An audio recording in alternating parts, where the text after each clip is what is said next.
Welcome to Detecting Intelligence, the only show that treats AI like a crime scene. We bag the evidence, dust the hype for fingerprints, and interrogate the breakthroughs. Then we ask the only question that matters. Are we closer to AGI? Let's find out.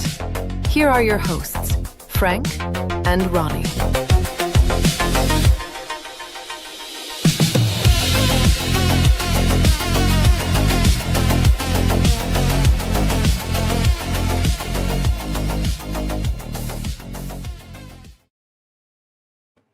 GM, Ronnie, how are you this morning? GM, buddy, I am fine on this fine Monday morning. How are you, man?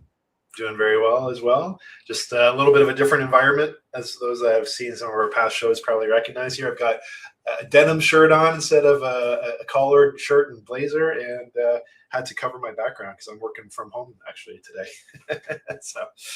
Hi everybody, thank you for joining us here for another episode of Detecting Intelligence, where we dig into some latest trends and where we are on the timeline of achieving AGI.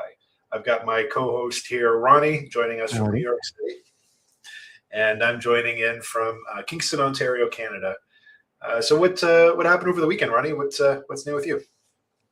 Not too much happened for me over the weekend. I kind of took a little bit of a screen break.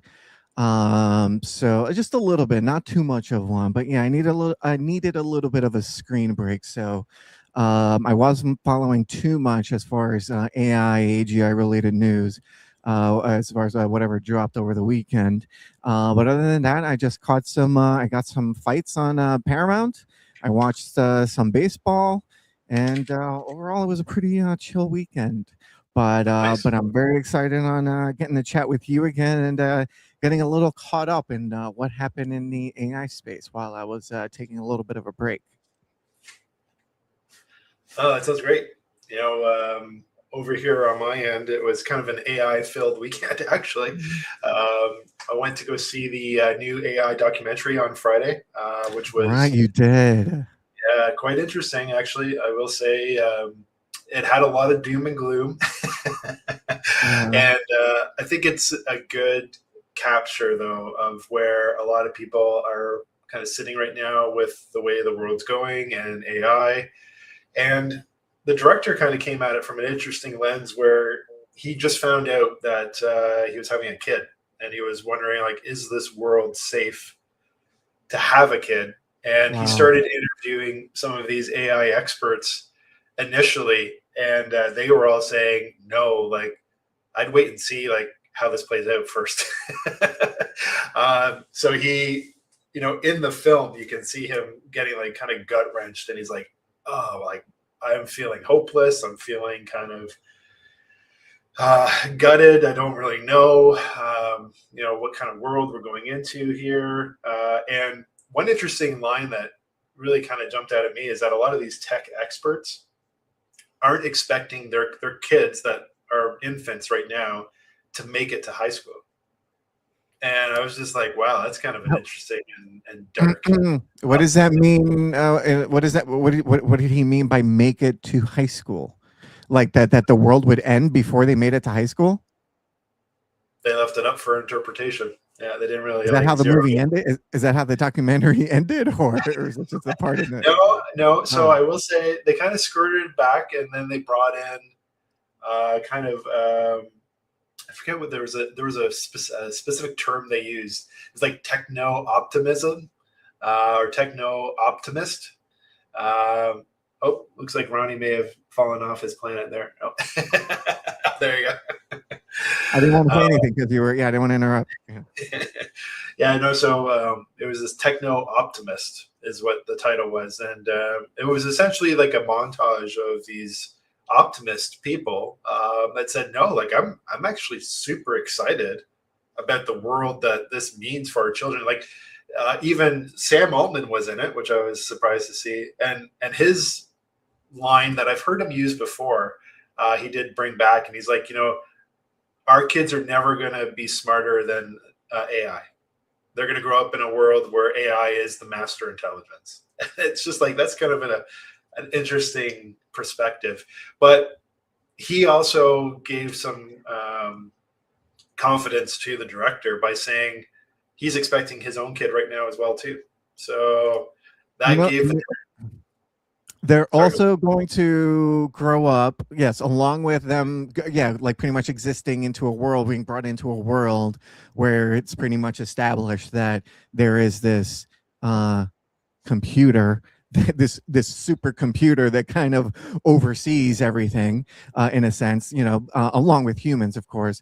But they're also going to grow up in a world, I assume, by that point, which is very soon, it seems, that where aliens are real, where it's agreed upon that yes, there are UFOs out there. What happened? Didn't we end Friday with like we had to alien chat, right? And let's bookend this. So and yeah, so they're going to grow up. Yeah. And they're going to grow up in a world where aliens exist, and that they just have to, and it's just going to be normal for them to just walk around this planet, knowing also that the U.S. government has declared that there's a really highly intelligent, sentient being that we might be sharing this planet with. Wild.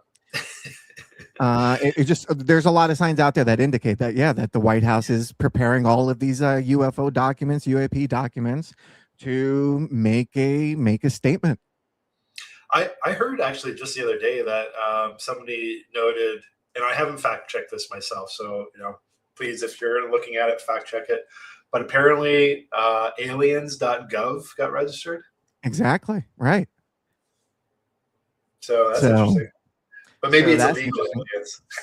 And then, and of course, they're not, the White House doesn't really have access to, they have access to some stuff, but I have to imagine that there is in fact a Men in Black division, and they got, and they're really kind of, protecting all the real goods, if that stuff exists. But anyways, but yeah, it's a very interesting world that humans being born today are about to enter. I mean, there's going to be as many robots on the street as there are pigeons. Yeah, it's wild. I think Elon Musk has said a lot of the time that some of the designs that he's coming up with for like the Cybertruck and these robo taxis, he's like, because like if you look at today's streets, like it doesn't look very futuristic, but with this adaptation of robots, man, I can't even imagine what downtown New York City is going to look like in maybe a couple of years from now. I think they're Amazon drones, but there are stations where it looks like a multi-level parking garage, but it's a parking garage for drones, delivery drones. So there are parts in the country here in the States where those exist, where these are test. I assume these are like test areas. But they're starting to spread up. All these what I assume is what the planet is about to be covered with, and it's just. The planet is going to look like a circuit board. Yeah, it's wild. Yeah. I'm excited for it. We'll see what happens. I am too, but it's this, at the same time, and that's the point of why we're chatting here, is just to discuss, the ramifications of these decisions as we're making them. But look, this is a train that's left the station.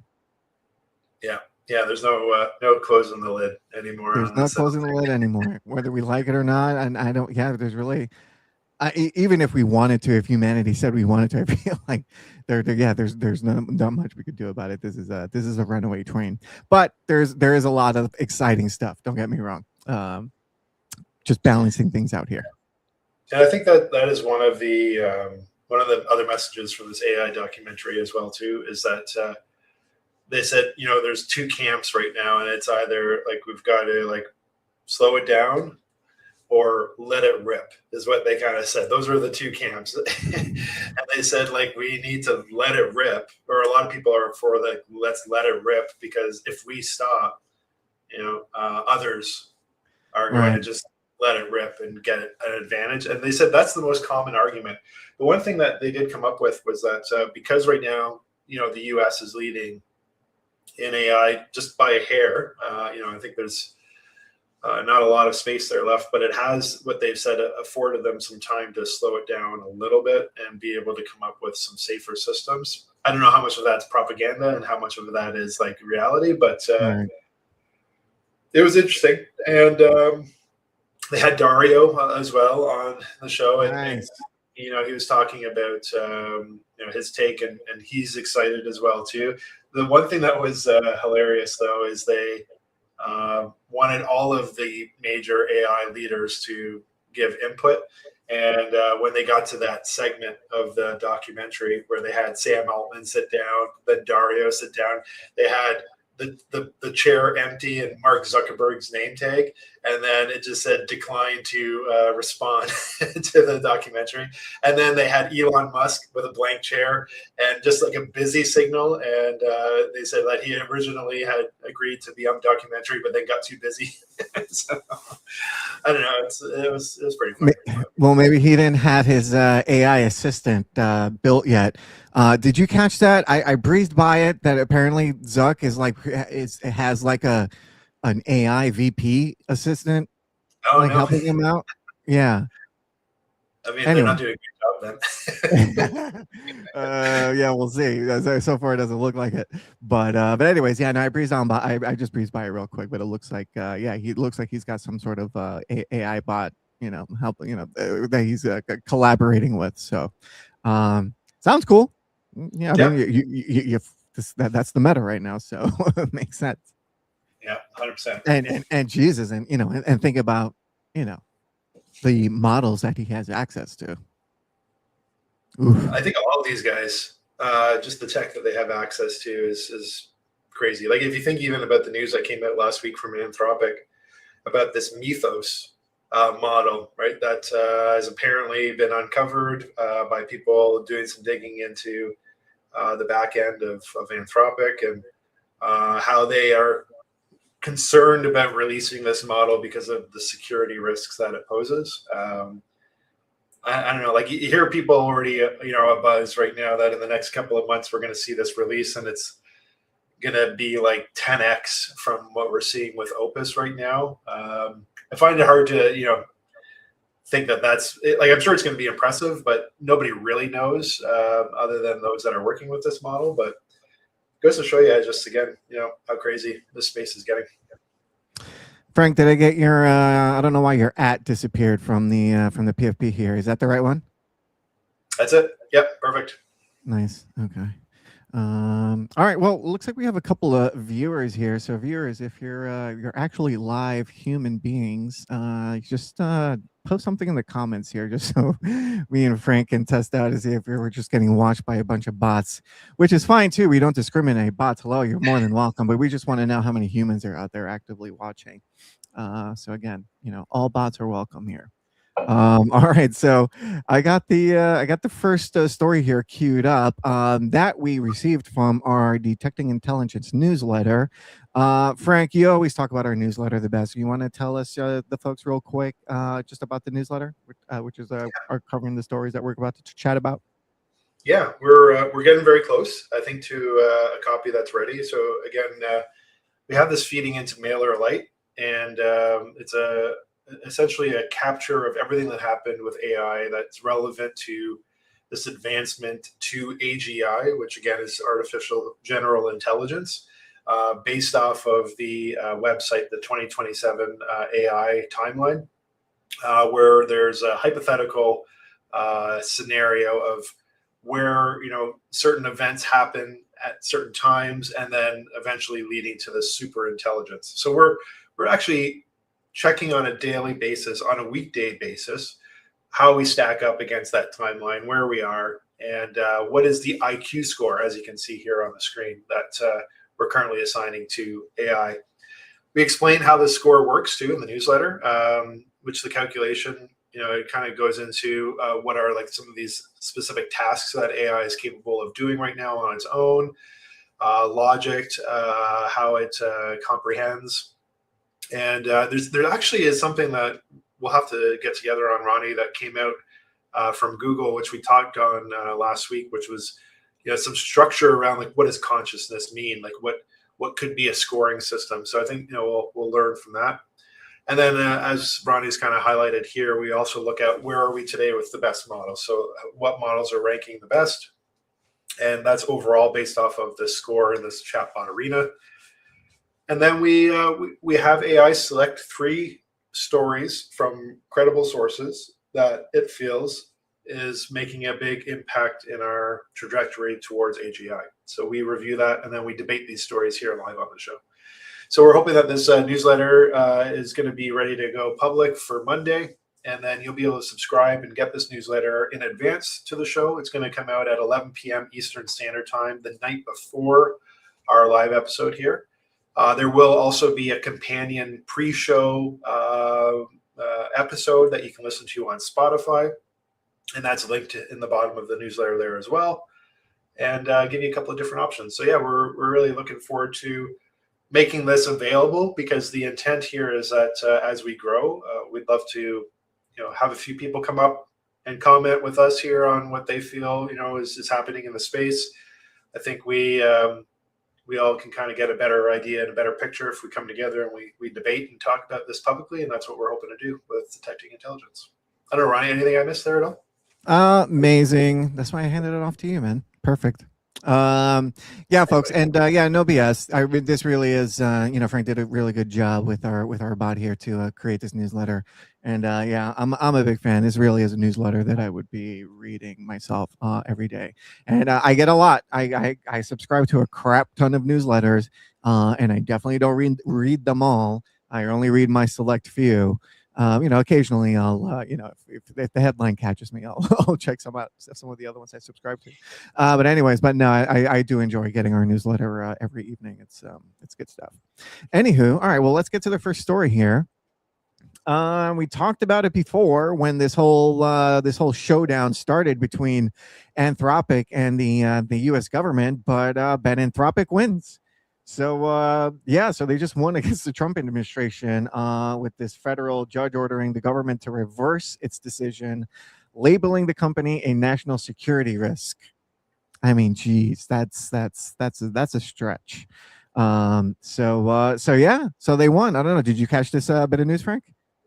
Yeah, I mean, I think it's a very interesting decision. It really kind of shows that even if you are going up against Goliath, really, in this case here, that you still have an opportunity to come out on top. And I'm quite happy for Anthropic. I feel like Anthropic's got a lot going for it, and I'm sure it felt a bit defeated there, especially as government organizations were being told to remove Anthropic from their tech stack.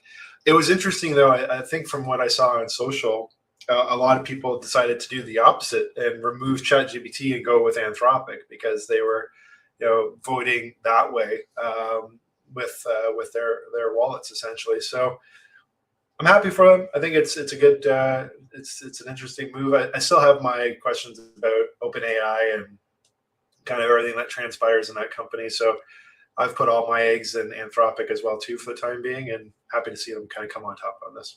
So the debate question is, should AI companies have to navigate geopolitical landscapes, or does this hinder innovation? My short answer is yes. That's the answer to that.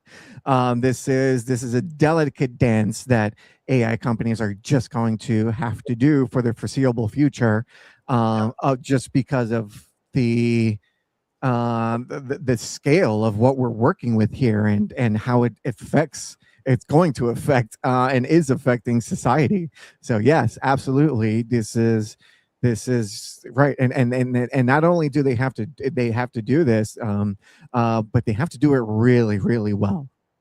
Yeah, that's my answer. I mean, as much as we have all of the craziness that happens in our hemisphere of the world, I will say this is what I always come back to, is the fact that we still have the ability to debate and have these kind of outcomes. Whereas, I do strongly believe that in authoritarian governments, this is not even an option. This would never even be on, the public debate. So as crazy as things can be, here, it's still nice to see that we can have these conversations. We can see, the system still working for the people. And in this case, people coming out on top, aside from what the government's trying to enforce. So. Right. And you'd be happy to know, we'll be happy to know that ChatGPT agrees. So I asked it also to provide its response to our debate questions. And its short answer was they have to navigate it, but it absolutely slows things down. And its mic drop line is, AI companies don't just build tools anymore. They negotiate power. And once you're negotiating power, geopolitics isn't optional. It's the arena.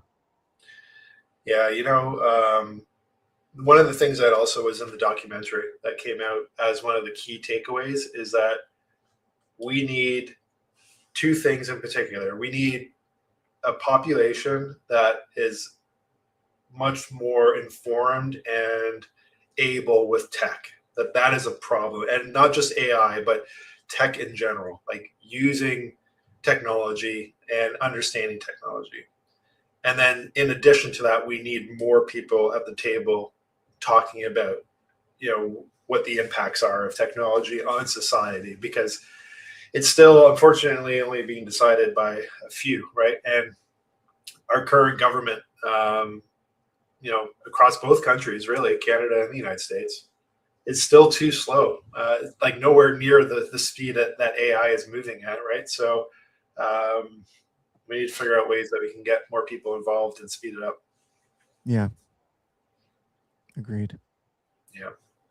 All right. Well, queuing up the next story here, and it's a fun one. Yeah, Suno. You're a big Suno fan, so. I am a big Suno fan, and also for those that are watching us for the first time, our intro, and if you're here for the first time, our outro as well. I generated with Suno, and yeah, man, I don't know, man. You just put the right adjectives or whatever words together, and you'd be surprised as to the bangers that Suno spits out. So their new 5.5 model shifts from just improving sound quality to giving users deep creative control. The update introduces tools that lets users train AI on their own voice, music catalog, and personal taste, turning the model into something closer to a personalized collaborator than a generic generator. So Frank, how much experience do you have with Suno? A bit. Okay. I've created a few products with it. So yeah, I'm really excited about the using your own voice part. I know you've been able to do that in some form or fashion with other tools and platforms, but like Suno kind of making this almost like a flagship new feature, I'm really excited about, and I have not tested yet because I am a wannabe rock star, and this just tickles my fancy in so many ways. That I cannot wait to try this out. And the cool part also, because Suno has mobile apps, like you can do this like on the go. It's so cool. I love the Suno platform. Please sponsor us. I'm done. Yeah, I mean, it's super cool. Maybe we'll see Ronnie Spears as the new pop star.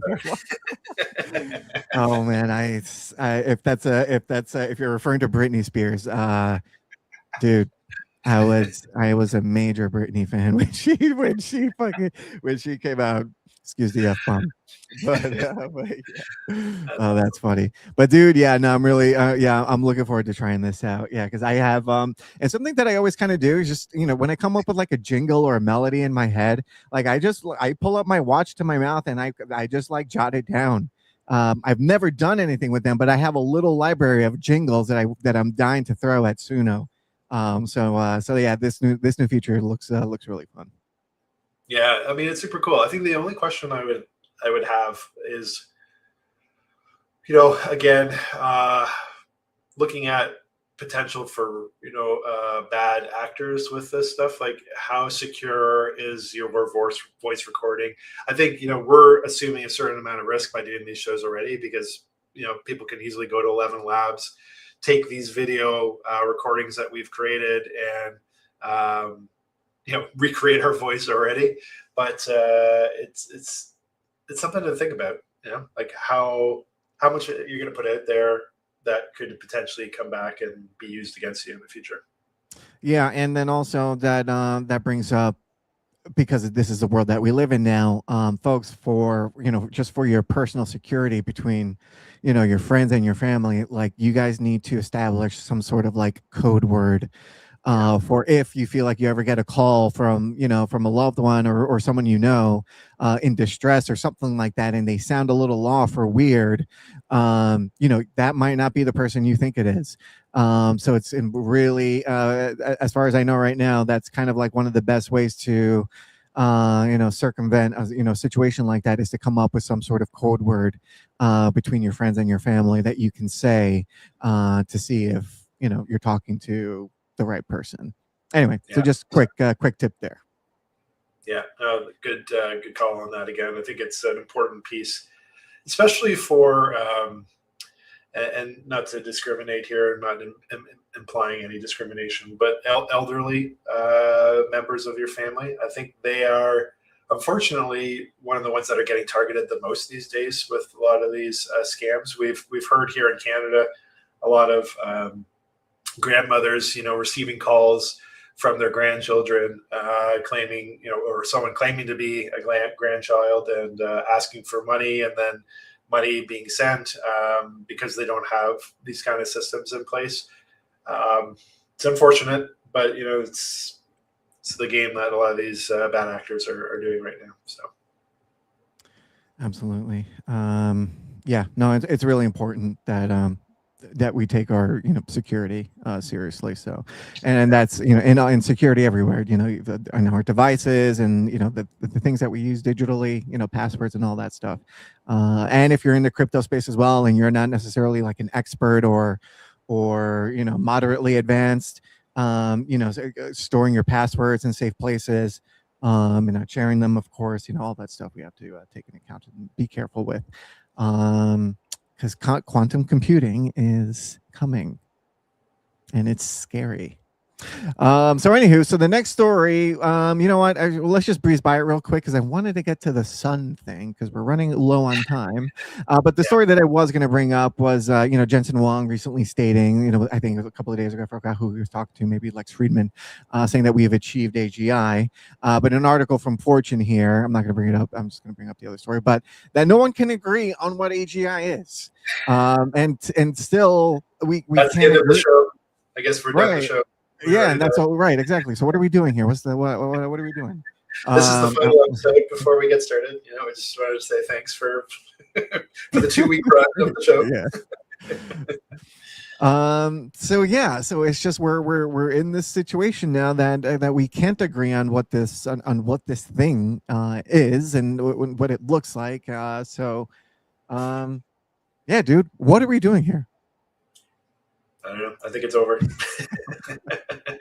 No, I think we're still a long ways away. I think the moment, well, actually, when AGI actually happens, we're not even going to be needing to use computers anymore to interact with AI. It's going to be, an entirely different experience. I'm not seeing any signs of that right now.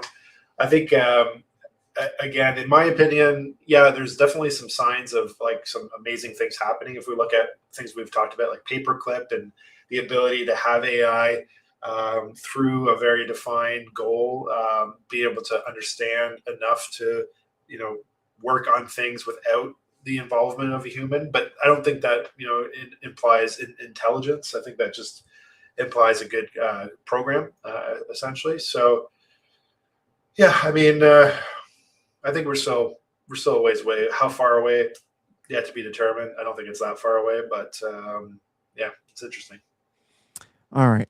Final story before we let you go, folks. And this is, I think this is a fun one here. So a couple of months ago, this is a tweet from Guri Singh. But some months ago or some time ago last year, caught wind of this company, this startup or whatever, that would sell you sunlight, regardless of where you were on the planet. Let me read this real quick. So Jode Hawan at Joed Hawan just open sourced a mobile app that lets you command an orbital reflector satellite to beam sunlight onto any GPS location straight from your phone. No ground station, no NASA credentials, no six-figure hardware budget. It's called Helios. Here's what this thing actually does. Point your camera at any location and lock coordinates with a precision reticle overlay. Bundles your GPS data with each capture and transmits it directly to the satellite endpoint. Connects via WebSocket or HTTP to any compatible satellite control server.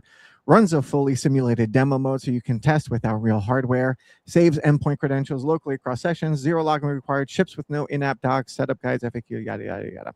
Now let's see this thing at work.